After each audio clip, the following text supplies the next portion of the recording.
Welcome back to another episode of Written for Admonition, Studies in the Old Testament.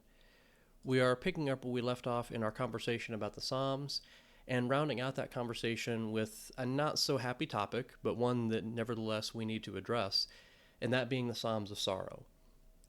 So not every psalm that we're going to look at is filled with praise and glorification and happiness and joy. In fact, there's going to be many psalms that do not match that description at all. So I would say that every psalm in its own way praises God, but the way that's going to come about is going to vary. There's going to be a lot of differences you're going to find throughout all 150 psalms and how they express that. But the key thing to understand is that these psalms often are reflective of how someone was feeling in that moment. So many of the psalms, for instance, are written from a place of grief and desperation, not from a place of joy and happiness. In fact, you see with David, who wrote the most psalms out of all of those who wrote the psalms, that he often writes these in situations where he's on the run, he's being persecuted, he's experienced some hardship, and he's writing the psalm as a reflection on what he's experienced and also about the goodness of God, yes, but also calling upon God for help regardless of what that situation was. So I think with that understanding, we can navigate these psalms with a bit more ease than we otherwise would because we understand that we're dealing with raw human emotion. We're seeing composers who write these psalms pouring out their hearts before God, and doing so in ways that may make us uncomfortable, but in ways that nevertheless express how they were feeling in accurate terms, and showing exactly what they were experiencing and how difficult it was to bear. We often call these psalms imprecatory psalms. Now, that's a fancy word that doesn't have a lot of significance to us if we've never read that before or heard it, but an imprecation basically is a curse. So an imprecatory psalm would refer to a psalm that is calling upon God to curse people. And just saying that and uttering those words and hearing that, you might think, that doesn't sound quite right. And you might think, well, maybe this is confined to the Old Testament. Maybe this has no relevance to us now. Well, that's not going to be the perspective we're going to find in this particular discussion. Because although we want to avoid cursing people for sure, there is a sense where we ought to desire justice, and that's going to be at the heart of what these psalms are going to teach us. So keeping these facts in mind, we want to go ahead and figure out what we can learn from these psalms of sorrow. We want to look at some examples of this and try to understand, what do they teach us now? How can we benefit from them? What do they actually help us to understand? And what can they do for us when we might be in a similar situation of grief or desperation? How can they truly lift us up and help us to be better and to think differently about the situation? Those are going to be the things that we set out to answer. So first of all, we've got to understand that these psalms of sorrow, especially a psalm like Psalm 51, is going to help us to navigate grief that's been brought about by sin or even brought about by personal circumstance. Because we're going to see in this psalm that David, who is the composer of this psalm, seeks out God first and foremost when he learns that he has sinned. And he understands that God is the only one that can help him. God is the only one who can forgive him. God is the only one who can help him to move forward. Now let's set the stage for this psalm. So Psalm 51 actually has a title to it. So if you read in your Bible, there's a title section that's right above the psalm. And actually that is David expressing the circumstance against which he wrote this psalm. It's talking about the situation with Bathsheba.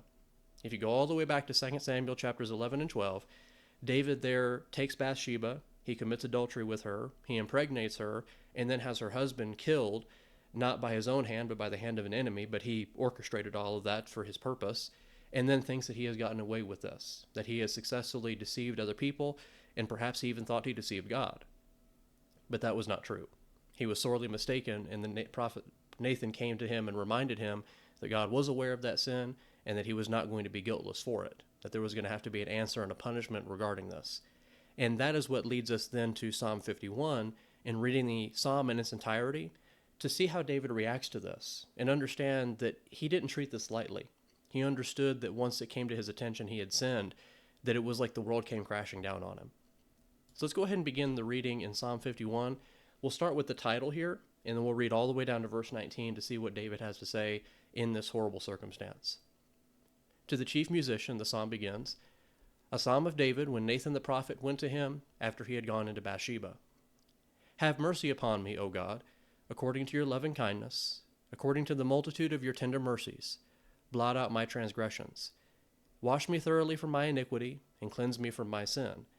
For I acknowledge my transgressions, and my sin is always before me. Against you, you only have I sinned, and done this evil in your sight, that you may be found just when you speak, and blameless when you judge. Behold, I was brought forth in iniquity, and in sin my mother conceived me. Behold, you desire truth in the inward parts, and in the hidden part you will make me to know wisdom. Purge me with hyssop, and I shall be clean. Wash me, and I shall be whiter than snow. Make me hear joy and gladness, that the bones you have broken may rejoice. Hide your face from my sins, and blot out all my iniquities. Create in me a clean heart, O God, and renew a steadfast spirit within me. Do not cast me away from your presence, and do not take your Holy Spirit from me. Restore to me the joy of your salvation, and uphold me by your generous spirit. Then I will teach transgressors your ways, and sinners shall be converted to you. Deliver me from the guilt of bloodshed, O God, the God of my salvation, and my tongue shall sing aloud of your righteousness. O Lord, open my lips, and my mouth shall show forth your praise. For you do not desire sacrifice, or else I would give it. You do not delight in burnt offering. The sacrifices of God are a broken spirit, a broken and a contrite heart. These, O God, you will not despise. Do good in your good pleasure to Zion. Build the walls of Jerusalem. Then you shall be pleased with the sacrifices of righteousness, with burnt offering and whole burnt offering. Then they shall offer bulls on your altar. Now, obviously, time does not permit us to go through every detail of that psalm or all the different types of context we could discuss and the lessons that we could learn, because there's more than one, for sure, that we can get from this. But let's just hit the high notes of what we just read there in Psalm 51. So we can clearly tell just right out of the gate that David is not holding back anymore. He had been holding back. He was aware that he had sinned, but it wasn't brought to his attention until the prophet Nathan really drove it home to help him understand how grievous it was. And the moment that realization dawns on David, he is a broken man. His spirit is shattered. He doesn't know what to do apart from going to God to seek out his help in this situation. And the very first thing you notice in just the first 4 verses, what does David do? He acknowledges that he has sinned. He doesn't hold back. He doesn't try to justify. He doesn't offer some excuse. He just simply says, against you, you only have I sinned and done this evil in your sight. Now, obviously, there's a lot of other things that happened with that he had sinned against Bathsheba, he sinned against Uriah, he sinned against his own family. A lot of things went wrong in that situation, but just within this psalm, just for our purposes, talking about it right now, just focus on the fact that he confesses his transgression. He acknowledges that he has done wrong, and he has wronged God ultimately. And then you notice what he does from there. He begs God for forgiveness. He begs God to wash him clean. He begs God and pleads with him to not be punished as his sins deserve.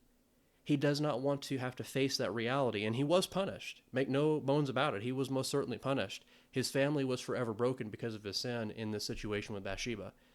But nevertheless, David pled with God to forgive him, to help him to move forward, to see a better day ahead. It even tells God toward the end of the psalm that he's going to use this situation to teach others, and that he will use this to glorify God's name and give him the praise. And it might sound like that's happy talk, and that's just trying to reverse what's taken place.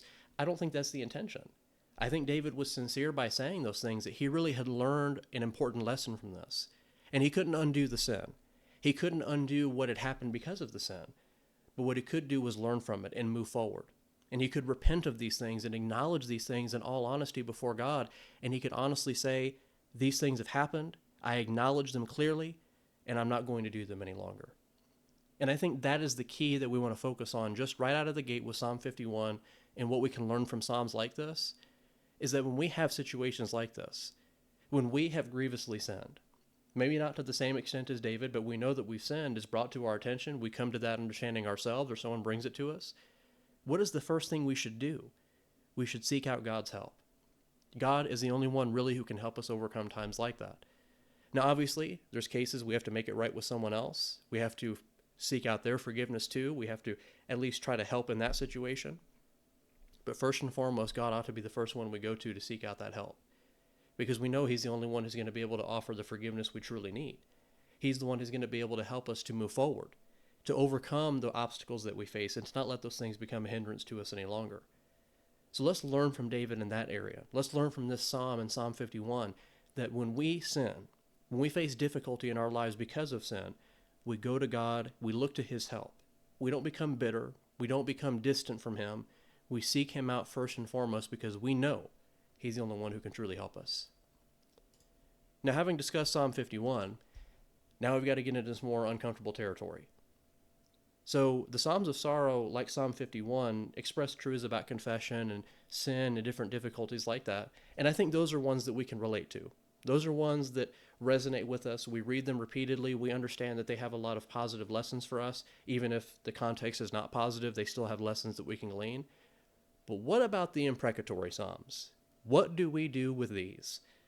These really are going to have a lot to do in the Psalms about these sorrowful situations and these situations where someone's anger is very evident in what they write. And we've got to find a way to deal with that. There's one writer who knows that these Psalms are often quite embarrassing to Christians. Because it seems like when we read a Psalm, like we're going to look at Psalm 58 or Psalm 137, it just seems so contrary to what God would have his people to do. And we would almost say that these psalmists were just not justified in writing these things, and that I've actually heard someone say they sinned by writing these types of psalms and that they did wrong by God in doing that. But then it causes me to wonder, why did God leave them in the scriptures then if these are representative of sin? Why did God leave them in place if they are meant to teach us nothing other than just what not to do? It really is bewildering sometimes how we can look at something like this and come to that type of conclusion when that's just not warranted by the text itself. And then we also have to wonder, furthermore than that, why would it be embarrassing to us? So I think we've really got to change our thinking on this and challenge ourselves to see things from a different perspective. Not to say that we ought to say things the exact same way, but to understand the situations that led to this and how the ideas that are expressed are not so crazy after all. So let's look at the first psalm that's on our list here. Again, Psalm 58. It's a brief one. It's only 11 verses. We'll read it for what it says, and then we'll kind of break it down and try to understand why would David, again, the writer of this particular psalm, why would he say what he says in this psalm? So join me here in Psalm 58, and let's just read it for all it is, verses 1 through 11. To the chief musician, set to do not destroy, a miktam of David. Do you indeed speak righteousness, you silent ones? Do you judge uprightly, you sons of men? No, in heart you work wickedness. You weigh out the violence of your hands in the earth. The wicked are estranged from the womb. They go astray as soon as they are born, speaking lies. Their poison is like the poison of a serpent. They are like the deaf cobra that stops its ear, which will not heed the voice of charmers, charming ever so skillfully. Break their teeth in their mouth, O God. Break out the fangs of the young lions, O Lord. Let them flow away as waters which run continually. When he bends his bow, let his arrows be as if cut in pieces. Let them be like a snail which melts away as it goes, like a stillborn child of a woman, that they may not see the sun. Before your pots can feel the burning thorns, he shall take them away as with a whirlwind, as in living and burning wrath. The righteous shall rejoice when he sees the vengeance. He shall wash his feet in the blood of the wicked, so that men will say, surely there is a reward for the righteous, surely he is God who judges in the earth. Now, just by reading that psalm, does that make you uncomfortable? There's a time when I would read a psalm like that and it would make me uncomfortable, because I think we're just so trained to think of wording like this as by itself sinful, that we would never be caught dead saying something like this. But is that really what we're meant to take away from this? I think there's a key detail to focus in on what the psalm is telling us. Did you notice in the first two verses who this is directed toward? It's directed toward the wicked. It's directed toward violent people. In other words, we're talking about oppressors. We're not just talking about your average person who may be not doing the right things, but not always doing the wrong things, just your average person. This is directed toward people who set their hearts on doing evil things. They are people who would lie in wait and ambush people in the ancient world. They're thieves, they're marauders, they're just evil people in general who prey on the weak and oppress the vulnerable and seek to do evil things constantly. That's what this is talking about. You notice how the wicked are described here. It's not flattering at all. It talks about how they speak like a serpent. Their mouths are always speaking lies. They don't do anything good or right. And so that's what leads David to say, break their teeth in their mouth. Let them flow away as water. Let them be broken down. Let them be just destroyed in many respects. And that is probably the area that makes us uncomfortable. But again, there's another important detail here. Who is the one being called upon to break the teeth of the wicked? Was David saying he was going to do that himself? In verse 6, again, break their teeth in their mouth, O God. Break out the fangs of the young lions, O Lord. David is calling upon God in this situation to be the one to execute vengeance. And he's really calling upon God to show forth his justice, because notice in verses 10 and 11 there, again, as uncomfortable as this may be for us, the righteous shall rejoice when he sees the vengeance. He shall wash his feet in the blood of the wicked, so that men will say, surely there is a reward for the righteous. Surely he is God who judges the earth. This is a psalm of justice. It is someone who has seen wickedness prosper, and David most certainly witnessed that in his own life, as do many of the psalmists. And rather than just stand idly by and think, well, there's really nothing that can be done about it. I mean, it's just the way the world works, right? David actually did not think that way. He saw that God could make a difference, and he called upon God to make that difference. He called upon oppression to cease. He called upon wickedness and violence to be cut off. And he's saying that in verses 10 and 11, to explain what's being said there, that the righteous, when they see the vengeance of the Lord take place, they're rejoicing. They're glad that God has seen fit to answer their prayers against their persecutors. And that's not saying that they're desirous of the downfall necessarily or the spiritual damnation of these people, but it's saying that these people who are living their lives and wasting their time and harming others and oppressing others, that there's a sense where justice needs to be served. And there's nothing wrong with desiring that justice. And if we think otherwise, we are actually contradicting not only these Psalms, but even the New Testament. I would really encourage you to read Luke chapter 18 with the parable of the unjust judge, where Jesus directly says that God will avenge his elect, and he will do so speedily. And that widow in that parable, you remember, she is begging the unjust judge, constantly going every day saying, avenge me of my adversary. And Jesus didn't say she was wrong. So we've really got to make sure we check and evaluate the way we see these things and not go down this path where we think that just requiring or requesting rather God's justice to be executed, that that's inherently a bad thing or that we're bad people for desiring that, because the psalmist did.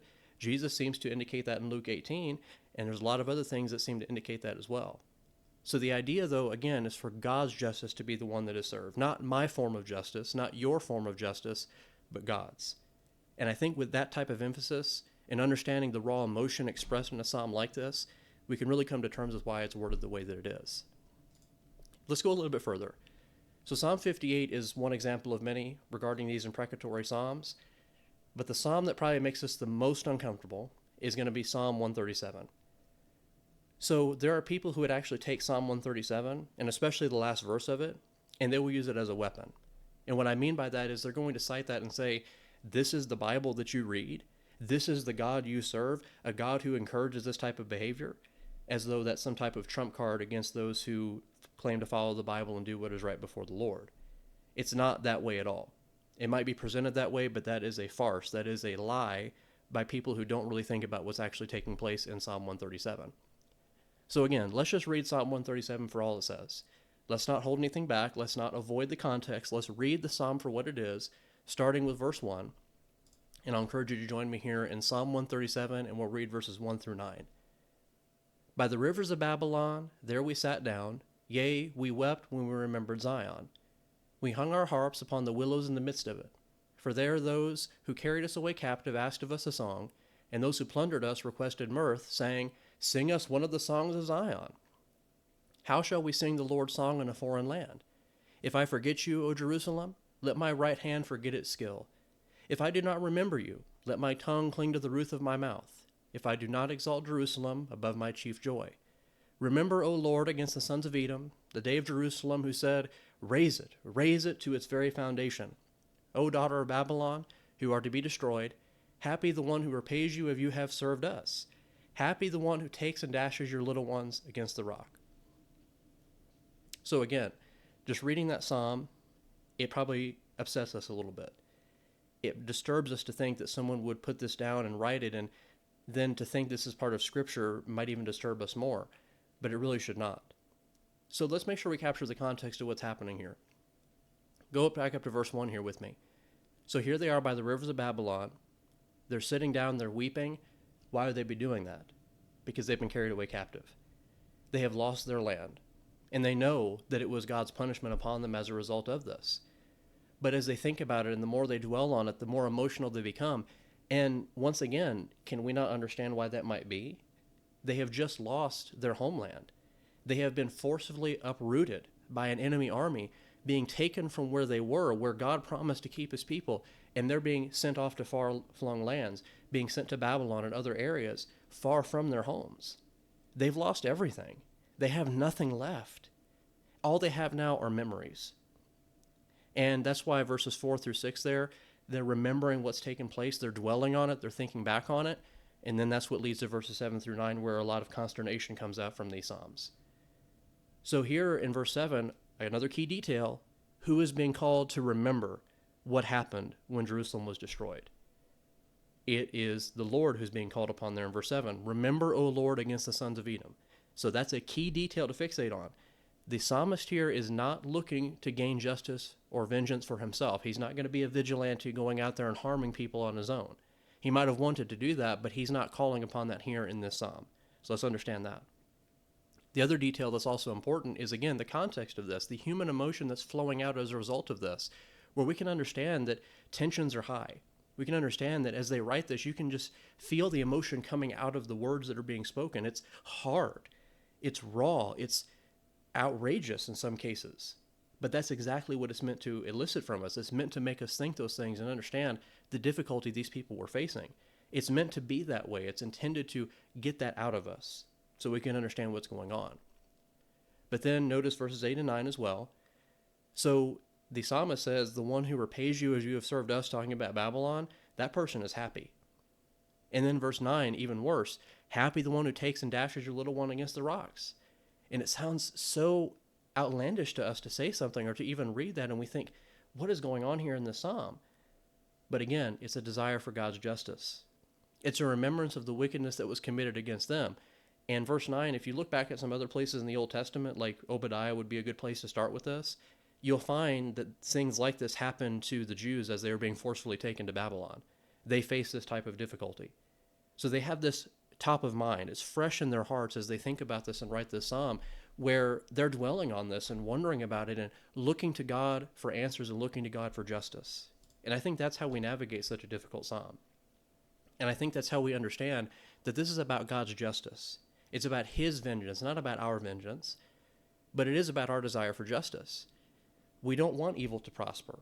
We don't want evil to overcome us. We don't want these bad situations to unfold upon those that strive to do good. We want God to take vengeance. We want God to execute his justice because we know that he knows best, that he has all the facts and all the figures, and that he's in the best position to offer judgment versus you and I, where we don't really have all the information.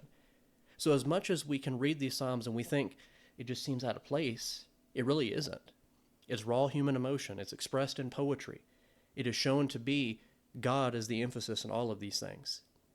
So as we read these Psalms, let's make sure we check our presumptions at the door. Let's make sure we be mindful about what they say. And again, not saying that we might word our prayers the exact same way these people did, but we've got to stop thinking that it's wrong to desire justice or that it's wrong to express sorrow in this way, because the scripture never teaches that.